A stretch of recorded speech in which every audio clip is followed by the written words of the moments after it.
Un véritable remue-ménage dans l'enseignement public à quelques jours de la rentrée scolaire 2023-2024.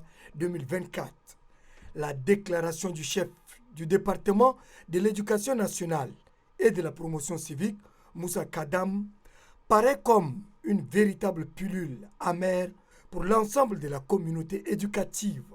Cependant, cette communication met le doigt dans la plaie de l'école tchadienne, car elle dénonce avec virulence les pratiques peu orthodoxes, voire malsaines, affichées par les acteurs du système éducatif tchadien.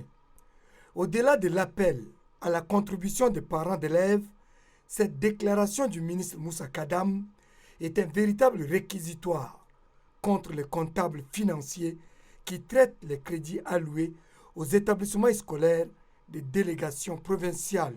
À travers les délégations de crédit, le délégué est autorisé à engager peut-être une cinquantaine de millions. Vous savez le cheminement de ces 50 millions? Pour une première signature, 10%. Avant que ça soit ordonnancé, que ça chemine un peu 4%, 3%. Si je schématise sur les 50 millions, peut-être le délégué doit avoir 15 millions. Et monsieur le délégué, vous avez combien d'établissements pour acheter une boîte de crédit? Outre les comptables financiers, les responsables des établissements scolaires et les gestionnaires du comité de gestion scolaire COGES et ceux de la Fédération des parents d'élèves ne sont pas épargnés dans ce réquisitoire.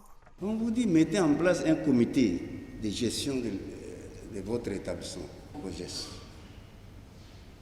Et c'est ce comité-là qui se réunit, monte un budget, il met en place aussi une équipe d'inscription ou de réinscription et de collecte des ressources et rend compte au comité dans son ensemble. Les proviseurs ont transformé le COGES en comptoir commercial. Même son de cloche du côté des chefs d'établissement qui font la surenchère autour des bulletins de notes et des frais d'inscription.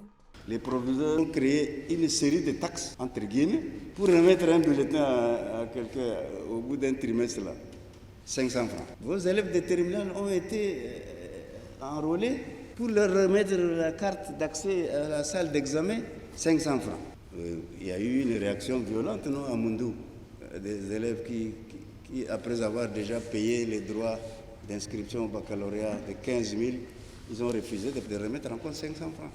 Pour des mesures de transparence et d'équité dans la gestion efficiente du système éducatif tchadien, il serait judicieux de solliciter la forte implication des parents pour sauver ce qui reste à sauver afin de permettre à l'école tchadienne de retrouver ses lettres de noblesse.